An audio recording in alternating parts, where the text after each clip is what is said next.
Isang malaking mall mga kabox dito sa Cagayan de Oro. Diri sa Cagayan de Oro, isa ni sa pinakadakong nga mall. Ang atong topic ngayong gabi mga kabox dahil eto hindi ako pamilyar sa mga ganitong issue mga kabox kasi alam niyo naman yung content natin. Siguro ito para aware tanan diri sa Cagayan de Oro mga kabox sa tanang mga Bisaya. Ayaw mo kumpiyansa kay kini mga kabox. First time nahitabo sa kuha niya. May timing pa mga kabox nga nahigayon pa ba nga dagan kay tag puno ta sa stress ta mga ganong kon mga kabox ba dagan kay tag itong lihok bitaw. Kunya wait lang. Adjust ko lang yung parang ito. Pasensya na kayo mga kabox, ganito muna yung setup ng camera natin dahil alam nyo na yung natin. So ito, biglang lang to kasi ito mga kabox, kaninang umaga, maaga ho kami sa store kasi alam nyo naman si Che ay nag-a-apply. So pasado na ho si Che. Ang good news at bad news pala to mga kabox kasi ang good news dito na pasado na si Che at hihintay na lang siya ng schedule para sa kanyang pagsisimula sa trabaho. At ito naman yung bad news mga kabox, talagang na bad trip talaga ako mga kabox. Kumbaga hindi ko sige tatagalugin ko na lang mga kabox para maintindihan ng lahat. Eto, hindi ko matiis mga kabox yung nangyari sa akin kanina kasi sa sobrang dami namin linakad, inabot kami ng alauna at sumama yung pakiramdam ko. Nagpunta ako sa CR mga kabox sa isang mall. Ito, hindi to basta-bastang mall mga kabox, isa to sa mga 5-star na mall dito sa Cagayan de Oro. Hindi to basta-bastang mga mall, malalaki tong mall mga kabox. At ito yung nangyari sa akin. Pumunta ako ng ang tawag dito CR mga kabox kasi masama yung pakiramdam ko. At ito totoong detalye ito mga kabox. Pagdating ko sa CR, bukas yung isang CR. So maraming pintuan ng CR. Bukas yung isa, pumasok ako. Hindi naman ho sa pag-iinarte mga kabox, pero yung feeling mo ba na parang hindi ka komportable mag-CR kasi ang dumi.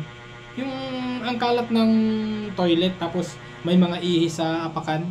Kaya hindi ako nagka-komportable yung mag-CR mga kabox. So pagpunta ko doon, tinry kong finlash, hindi nawala. At umalis ako, tumayo ako sa bandang may mga lababo mga kabox. Naghintay ako na baka may ang tawag dito, baka may magbukas na ibang pintuan. So yun ang kaya naghintay ako, nakatayo ako dun sa may lababo mga kabox. At eto, sa hindi ko inaasahan mga kabox, ewan ko ba kung ba't nangyari to sa akin ngayong araw na to. Hindi ko, kasi first time to mga kabox at hindi tayo familiar sa mga ganitong mga issue. Pero eto mga kabox, ang tawag dito, nagawa ko siyang ilabas dito sa ating channel kahit hindi naman ganito yung mga gawain natin. Pero kailangan mga kabox kasi mamaya tutuloy natin. Yan, wala tuloy ako sa sorry mga kabox pero wala kailangan kong ilabas to mga kabox kasi first time yung nangyari sa buhay ko. At binastos ako dun sa mga kabox sa CR. Parehas kami lalaki. Hindi ko lang alam kung hindi siya tunay na lalaki kasi may kabastusan siyang ginawa sa akin. Nung paglabas ko mga kabox na galing ako sa pag-flash, ayan, lilinawin ko lang ulit. Eto, very very sorry.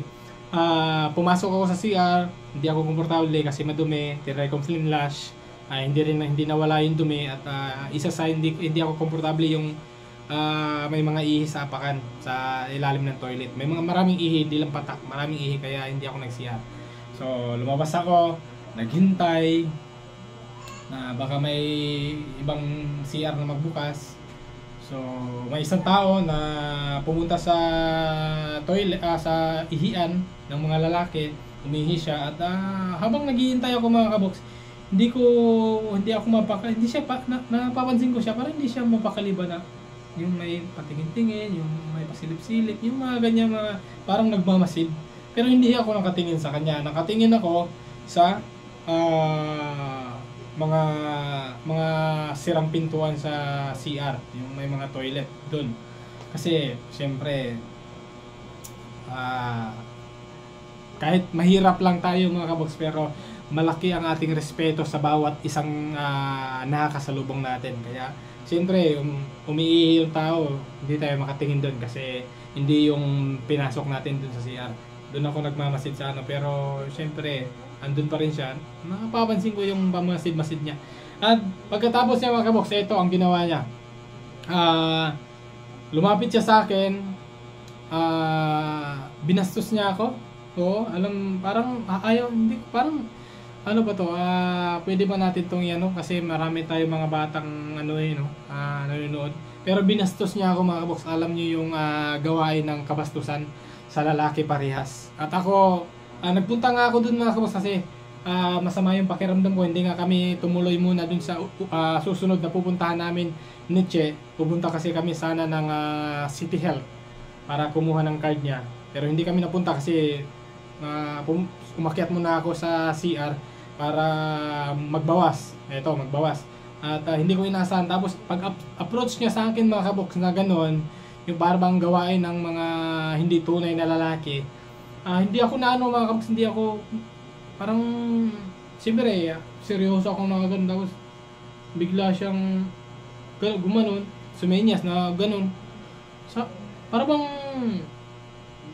umigting yung ano ko, yung tenga ko, yung ulo ko mga kabox. Hindi ako, sabi ko sa kanya, anong problema mo? Sabi ko gano'n, anong problema mo? Binangga ko siya mga kabox, anong problema mo? Ano yung gusto mo? Sabi niya, wala. So dun mga kabox, tumaas yung boses ko.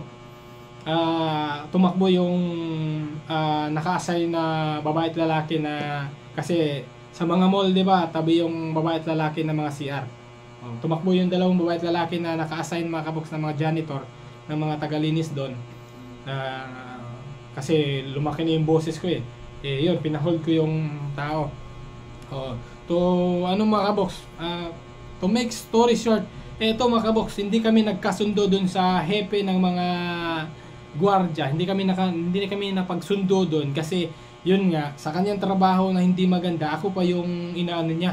Tinutulak niya na parang dinidiin ko siya na sa mga gawain niyang hindi maganda.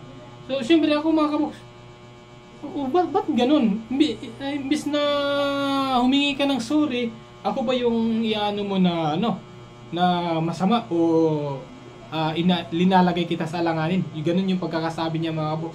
So siyempre yun, hanggang nakarating yung ate ko dun sa sa office ng mga sa office ng guard mga kabox. Alam niyo naman yung pag may mga ganyang case, dadalhin dun sa office ng mga gwardiya.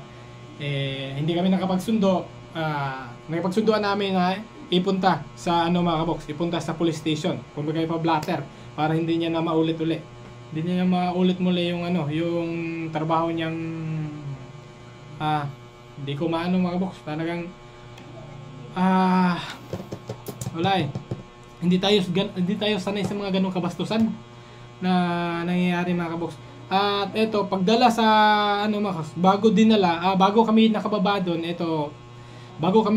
doon, mga kabox, na sa office ng guard, nag-attempt na siya ng pagtatakas. Kumbaga hindi siya sumunod sa kung ano yung utos sa nag-hold sa kanya. Hindi siya bumaba agad kasi parang nag-attempt siya na tatakbo.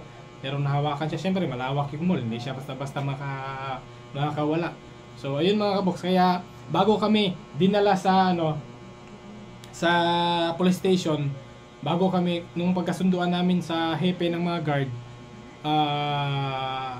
sinabi ko na sir, paano siya dalhin sa police station kasi malayo-layo pa may biyahe pa kasi alam ko na yung kung baka makawala, di ba? Baka tatakbo. Sabi naman nun ng head ng hepe nila sa mga guard mga kabox, walang problema sir kasi meron namang mag-a-assist dyan, meron maghahatid. So nawala na yung kumpiyansa ko mga kabox na baka makawala kasi alam ko na malaki din yung respeto ko sa kanila kasi gawain nila yung mga ganyan. Sila yung expert sa trabaho nila, kung paano nila i-handle. Ngayon mga box, sabi ko, sige sir, kasi kami, magmumotor din kami, papuntang police station. Pagdating namin sa police station mga kabox, nauna kami, tapos, para bang, matagal kami dun mga kabox, meron kaming isang oras mahigit, dun sa mall na yun, na magkasundo sana kami. Pero, pagdating sa police station mga kabox, ito yung masaklap. Nakatakbo daw yung suspect mga kabox na nambastos ko sa akin. Nakatakbo. So parang naano na ako mga kabox ko, anong gagawin natin dito? Magiging useless ba yung yung ganong sitwasyon, yung ganong case sa mall? Isipin nyo, malalaking mall to mga kabox ha, dito sa Cagayan de Oro, tapos ganito ang ano nila. Wala silang, hindi nila ma-handle yung ganitong case na dapat i-handle nila mga kabox, kasi sila yung authorized na mag-report sa ganitong case kung may mambabastos sa atin dito sa public mga kabox, lalo na sa mall. So yun mga kabox, parang ano ako na, ba't nakawala? Kinarga daw niya sa motor mga kabox, tumalon daw. Hindi na daw niya mahabol kasi baka malisigurasya siya, di ba? Meron na silang ganun, pero hindi natin alam na ano yung pangyayari talaga, kasi before sila umalis, wala na tayo dun. Kasi naging komportable kami na sila yung maghatid, kasi syempre gawain nila yan. Ipapa-handle natin sa kanila. Hindi naman yung pwedeng ako yung mag-hold sa suspect, di ba? Na nababastos. Ano lang kasi mga kabox, talagang nung pag-approach niya sa akin, nung pagkakasabi niya sa akin, hindi ako makaano mga kabox, hindi ko mapigilan yung bugso ng puso ko na para bang ang hirap tanggapin na babastusin tayong ganun mga kabox. Nakaganito lang ako, ganito lang yung itsura ko sa mall. Ganyan lang ako. Suot ko tong jogging pants. Ganyan lang kasi ano lang tayo mga kabox. Simpleng tao lang tayo eh. Wait lang. Ito lang yung maganda sa ano natin. Pasensya na kayo mga kabox, kaya ganito yung camera natin kasi alam nyo na, tripod lang yung matino sa atin sa ngayon. Pero balang araw, baka ito yung mag-aahon sa atin mga kabox sa pananahimik natin, sa matagal nating hindi masyado tayo nag-update sa social media dahil nga sa mga nangyari sa mga gadgets natin. Baka dito tayo mag-viral, baka mag-viral to mga kabox. Ito yung masaklap, baka dito tayo mag-viral sa kabila ng mga mabuti nating gawain dati, sa mga pagtulong natin sa kapwa. Hindi tayo baka dito mga kabox. Pero wag naman sana na dito pa tayo mag-viral pala sa di magandang mga kalaswaan. Parang hirap. Ganun kasi yung nangyari mga kabox, kalaswaan eh. Hindi ko matanggap talaga na Han? Ito, tawagin natin si Che kasi kasama kami dun sa mall. Han? Alisa? So ito mga kabox, lumaga lang. Wait lang mga kabox Isira sa rin si Liam para hindi makasulod. So dito ako sa para si Liam hindi ma-expose dito sa Kaya na lagi. Syempre, hindi yung natin, camera ngayon. So ano yung napansin mo kanina sa sige bisa na, unsay mong kuan kaniya, sagikan ko nag-CR, di ba? Nag-CR ko kay Kasi Kalibangon. Unsa mong gibati sa Kalibangon? Lain ang ginawa, di ba? Kaganina lang. Di ba? Ayaw ko nag-CR. Naglain mong ginawa kay napasaran ng kaon. Alauna na. Pasaran ng kaon niya. Lain man siya basta mapasaran ng kaon kay kuan. Magmotokay din ng ulcer. Nya moto nga mo pagawas ng tamig mall ato nga time. Nibalik mi sa taas kay mag-CR siya niya. Doon na rin ang nagtabo. Unsa may mo nakita pag Tingala lang ko. Kay di ba nara ko sa gawa sa CR. Mm. Tingala lang ko nga nagkagubot ang udad do sa sulod. Nya kuyawan kay ko ato kay nganong ingon adto. Ang akong pagtuo kung unsa lang to basig nahihugaw una na. Tingala lang ko nganong ina tong istorya. So mo tong nahitabo sa mga Cagayanon diya. Sa mga tanang Bisaya mo tong nahitabo diri sa mall. Dili ta magkumpiyansa sa mall kay naay mga tawo nga dili parehas nato. Naay mga tawo nga grabe ka bastos. Nga bisag asa ra rin nila gabuhaton kaning inani nga mga tungod sa ilang kabastusan. Bisag asa nila buhaton. Bisag diri sa mall, bisag dako kay nga mall. Pero ang isa sa nagpainit sa kuani ang kaning ilang sistema sa mall. Nganong murarag wala. Nganong naka kay sa inana magud sa nga sistema mga kabox, di ba? Ila lang i-handle nga dili maka ma-report og tarong, dapat ma-report siya og tarong. Ma-blatter kay nag-request naman ko nga i-blatter, dapat ma-blatter. Pero ang nahitabo nakawala. Oh, unsa may buhaton nato ani mga kabox? Ha. Sa inani nga sitwasyon, kamo mga kabox, unsa man ang angay natong buhaton sa mga ingunani nga pamaagi. Ano bitong sige ikaw. Ano yung dapat gawin sa ganyang pangyayari? Na imbes na ikaw meron kang concern sa siyempre sa iyong pagkatao na ganyan binastos ka. Oh, tapos nakawala. Siyempre pag nakawala, meron lahat naman tayo merong irarason, lahat ng tao na irarason na ba't nakawala, kulang sila sa ganyan. Naku, kulang talaga. Dahil nakawala yung suspect mga kabox na dapat nating ipa-blatter. Na grabe, inis na inis ako kanina mga kabox. Dahil dun sa office, nung dinala kami sa office, talagang makikita mo sa mukha niya parang expert yung gawain niya mga kabox. Talagang plastic lang yung paghihingi niya ng sorry, pero sa bandang huli, ikaw din yung sasabihan na kung kumaga parang ano mga kabox ba na linalagay ko kasi siya sa alanganin, parang iniipit ko siya, binibigyan ko siya ng aral, leksyon. Hindi, yung sinasabi niya ba sa akin na parang tinatakot ko siya, dinidiin ko siya na meron siyang ganito kasi yung pagsasabi na ano kasi sir sinasabi mo kasi na ginawa akong masama sa'yo. Totoo naman mga kabox na meron siyang ginawang masama. Ba't sasabihin pa yung ganun? Doon ako na kaya hindi kami na settle agad mga kabox. Imbes na manghingi siya ng sorry. So ganun pa yung sinasabi niya na binibigyan ko nga daw siya ng masama. O gawaing masama. Dinidiin ko siya. So doon ako na tapos grabe. Kung hindi ba naman siya guilty, bakit siya tumakbo? Oh, di ba? Bakit siya tumakbo sa second floor pa lang, hindi pa kami nakababa. Oo. Bakit siya tumakbo? Yung dadalhin pa lang siya sa security. Iimbestigahan sa security. Tatakbo na sana siya. Kaso nahawakan ng dalawang janitor. Tapos, yun nga, ito isa. Ang abala sa akin mga kabox, hindi na ako nakakain sa tamang oras. Imbes na pupunta na kami dun sa pagkatapos ng pag-CR ko, pupunta na kami dun sa kakainan kasi alauna na ng hapon mga kabox. At ganun lang nangyari, inabot ako ng alas 5, alas 5 na ako nakabalik sa mall, galing pag-blatter. Pagdating ko dun mga kabox, hihingi ako ng footage o kaya video sa mall. Siyempre, hindi tayo bibigyan.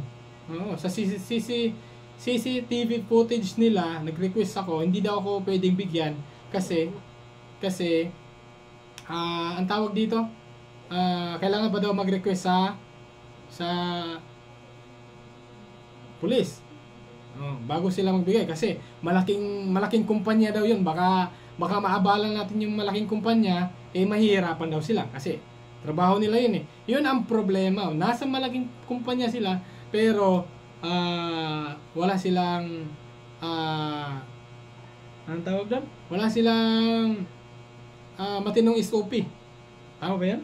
Wala silang SOP na matino sa lahat ng mga taong pumapasyal sa mall nila. So, yun ang dapat ayusin ninyo. Yung ganun. At may isa pang security kasi naano na ako eh. Kumbaga, ako na lang isa sa mall kanina, umuwi sila check. Naano ako han? Kasi, nung pagpasok ko sa mall, sabi ng guard, na parang natandaan niya ako ba? Natandaan niya ako nga, sir, ikaw yung ano kanina, ikaw yung binastos kanina, ano nangyari sir? Sabi yung ganun. Tapos yun, syempre, nakwento ko mga kaos kasi masama pa yung bugso ng puso ko eh. Nakwento ko at sabi niya, meron talaga yan dito sir. Nung una, medyo matanda. So ngayon pala, bata kasi, 23 pa mga kaboks eh, dun sa ano, pagmumukha niya, 20 plus pa talaga eh, bata pa eh. Pero, hindi lang pala yun yung nangyari. Hindi lang pala unang pangyayari yun. Kumbaga, hindi natin alam, hindi ko lang alam mga kaboks. Kayo, familiar ba kayo sa mga ganitong case mga kaboks sa mall? Na babastusin kayo sa kaurin nyo? Hindi ko lang alam kasi sa akin, unang nangyari ito mga kaboks eh. So, dun ko na okay. So, ganito pala. Sa ganitong mga case, okay lang pala sa kanila. Parang, kumbaga, sanay na yata sila kasi wala masyadong nagko-complain. Kumbaga, mabasura lang. Ganon siguro. Kaya sa akin, siyempre, isipin nyo, kung ikaw, naabala ka ngayon, tapos bukas maabala ka pa dahil sa kaso na yan. Hindi isipin mo. Huwag na lang siguro. Hindi na siguro natin itutuloy yan. Kasi mahirap na, maabala pa tayo. So, ganun siguro yung madalas nangyayari. Pero ngayon mga kaboks, sa nangyari sa akin, hindi pwede mga kaboks na basta na lang natin basta na lang natin ibasura yung mga ganitong case na dapat nilang aksyonan kasi yun ang trabaho ng mga security, di ba? Security, ganun yung trabaho nila. Sila yung mag-a-assist sa mga ganitong case, lalong-lalo na sa mga nambabastos. Hindi lang pagnanakaw dapat ang aksyonan nyo, pati yung pagbabastos sa kapwa. Kasi hindi yung maganda yan eh. Kumbaga, kung pabayaan nyo sila, maging ano lang kayo, tawag dito, kumbaga maanad na lang sila. Maging sanay na lang kayo sa mga ganyan. Tapos, basura lang yung case kasi hindi naabot sa pulis. So, ito, bukas, meron akong ilalakad mga kaboks. Kasi sa case na to. Parang ang dami kong parang na-stress talaga ako kanina mga kaboks kasi inaabot ako ng alas 5 dun sa mall. Alas 5, alas 4, ganyan. Hindi pa ako nakapagpananghalian. Na-stress ako sobra tapos ganun lang yung nila. Na sir, wag ka sanang magalit sir na nakawala yung tao. Kasi sa amin, nag-assist lang kami. Hindi nga dapat kami yung maghatid sa inyo sir. So sino maghatid sa police station? Dapat sila naman, di ba?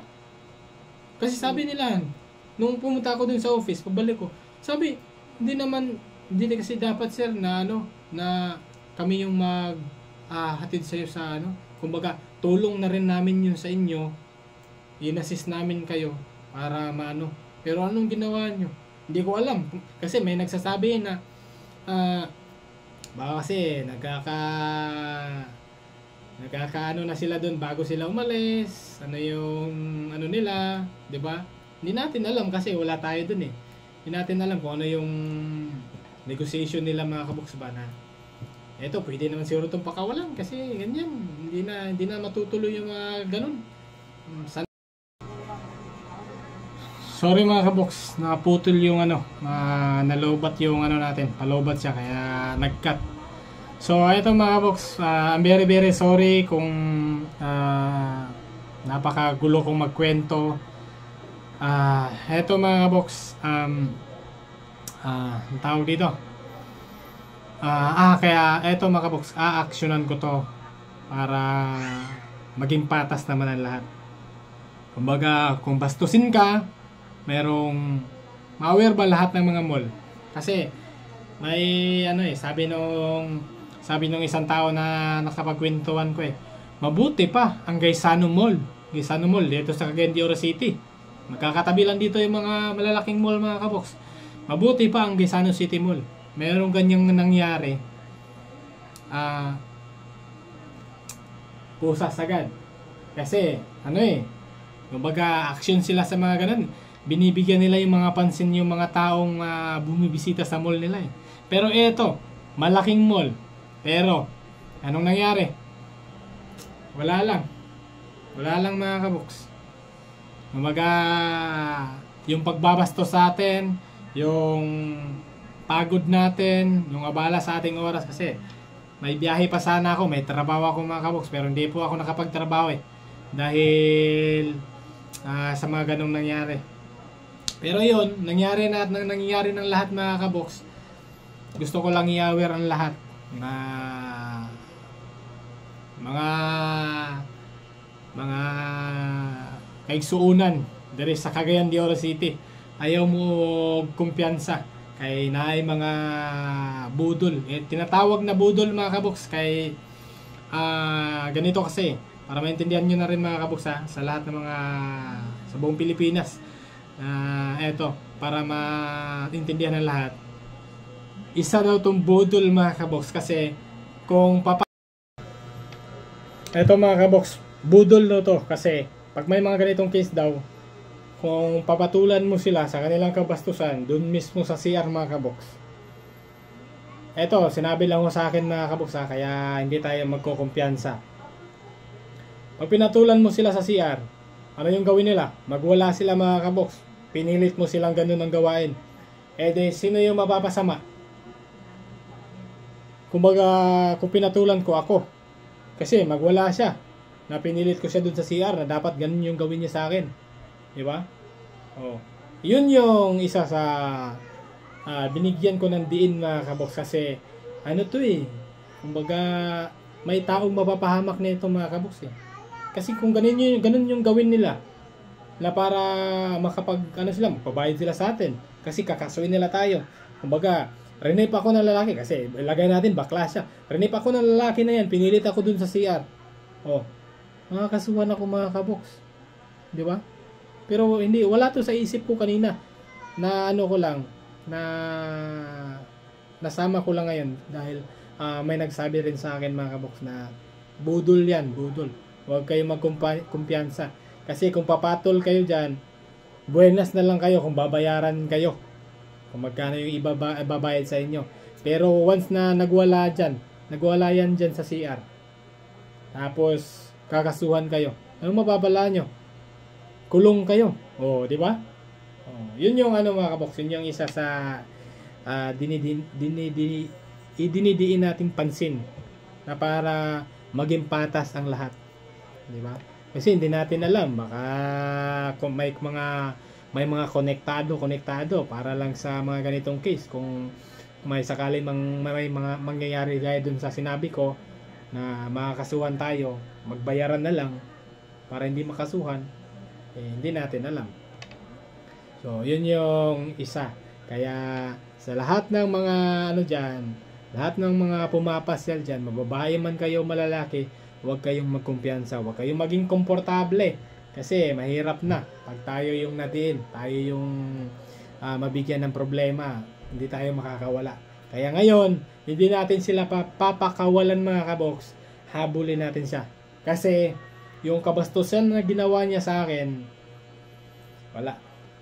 Hindi pwedeng paglalagpasin kasi hindi ko So ito mga kaboks, ayan, nawawala na naman ako dahil yun, yung nagfo-full yung cellphone ko, full storage. So ganun lang mga kaboks.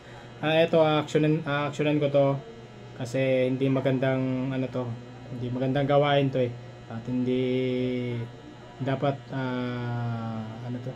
dapat mabigyan tayo ng pansin sa mga ganitong case. Comment down below mga kaboks kung ano yung dapat, sige, opinion niyo mga kaboks, ano yung dapat natin gawin sa mga ganitong pangyayari sa mga mall na ating kasi marami, hindi lang pala ako lang pala ang first time nito sa ibang mall, lang pala. Pero yun nga, sabi ng isang nakausap ko, mabuti pa ang Gaisano Mall. Ito, mapupuri natin. mabuti pang Gaisano Mall dito sa Cagayan de Oro kasi pag ganun, pusas agad, action agad. Pero itong mall na ano, na natsimpuhan natin, hindi naman sa natsimpuhan kasi hindi naman to ano hindi naman to gawain natin. Kumbaga tayo yung natsimpuhan dito pala na sa pangyayari na to. So dito sa mall na pangyayari sa nahitabuan dire sa mall na nahitabuan sa Tua, sa Kua. Walay saktong action mga kabox. Isa mo to isang ito, ilabas ko na lang to sa social media. Kasi wala hindi tayo nabigyan ng pansin, hindi tayo nabigyan ng hindi naman tayo nasa nagpapaserbisyo, pero sa ganung pangyayari na binastos tayo, dapat naman tulungan tayo na aksyonan yung pagbabastos sa atin kasi hindi natin gawain yun.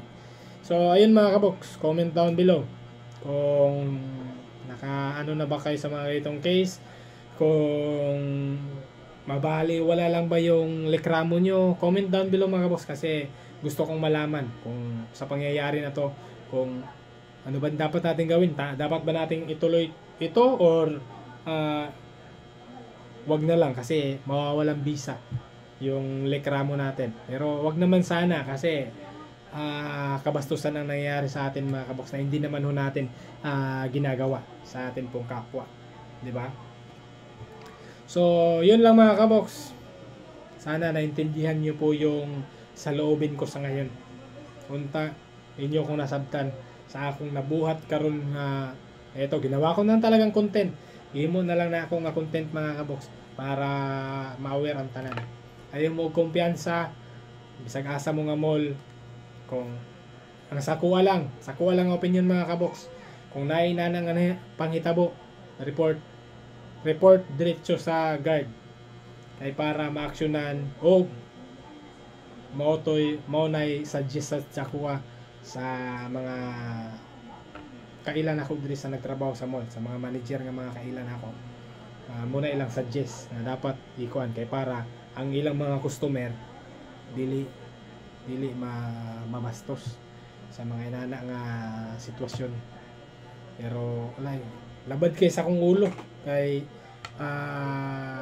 wala ko nagdahom gid mga kabox nga sa inani nga case dili nila tagaan og action nga kanang maprotektahan ta ba ana. Kay syempre dako kay nga mall, 5-star mall, 5-star hotel,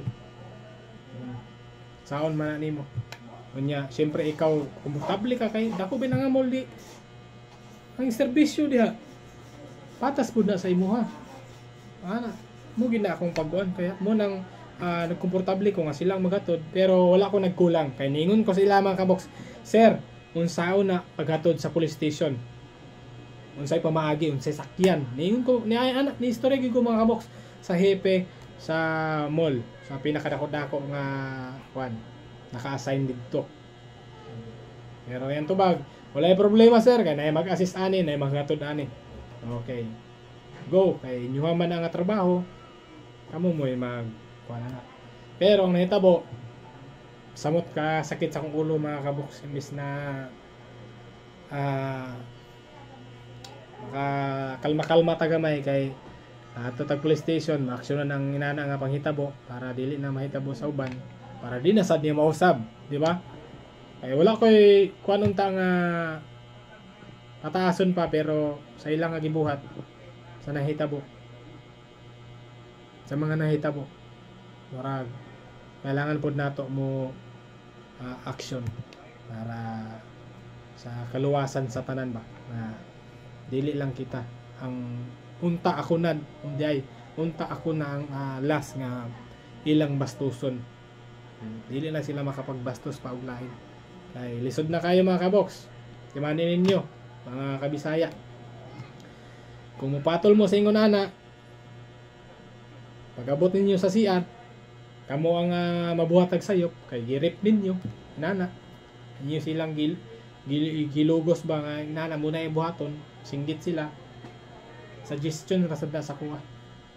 O ginana ilang buhaton, ikaw mo yung mapalyado, wala na kay mahimo. Kay ikaw na may report na no. Di ba? Bayad kag dako, kung di ka kabayad, preso ka. So karon, tagana to ang leksyon ang mga modus nga nagabuhat ani kay ingon sa isa ka guard dito nga ako na istorya, dili lang day kani nga panghitabo. So dapat aksyon na nila para dili manganad ang mga tao ngayon ani sa ilahang mall. Kay dili basta-basta ilang mall. Dako kaayo ni nga mall, mga kaboks. Timahanin ninyo diri sa Cagayan de Oro, ayaw mo kumpiyansa sa dako nga mga mall. Kay bisag sa gagmay nga mall o bisag asa. Kay naay mga tao nga dili parehas sa tuwa. Di ba? So mao to mga kaboks, amping tang tanan. Unta nasabtan ko ninyo. Unta nasabtan ra ninyo tanan ang unsa akong gibati karon kay sa likod sa maayo natong mga binuhatan na surprise lang gid ko. Nga inani ang gibuhat sa kuha. Kay wala ko sukad nagbuhat sa akong isig ka tao na mabastos na ako siya o mambastos sa isig ka tao kay nasayod man mong tanan o kung sa atong binuhatan sa napatay ikahatag di ba? Napatay katabang tabang ta pero sa karon ay wala pa man mo nagingon nila nga basin mauna ni ang pero di ayaw sad mga kaboks ba nga sa kani nga panghitabo mo viral ta pero nga ako lang gusto nga aksyon na nila kay dili lalim mga atong gibati oras kakapoy sakit sa ulo nag-inom kog tambal gipalitan ko ni Ate Ria ganiya og labad sa ulo dito sa mall. Kaya ako nakakaon unsa ni oras alas 6 na sa gabi. Nakauli ko unsa ni oras karon. Alas 9:30 na. Kaya pa ako nakabuhat og content. Kaya pa ako nakauli. Pag-abot na ako, diretso ako nagbuhat para lang ani mga kaboks. So, unta sabdan niyo ang tanan. Ayaw lang ko ninyong i-bash. Ay kini dili sa kusanay nga i-bash ko. Salamat ug amping mong tanan. Alvin the Box, peace out mga kaboks. Salamat. Bye bye.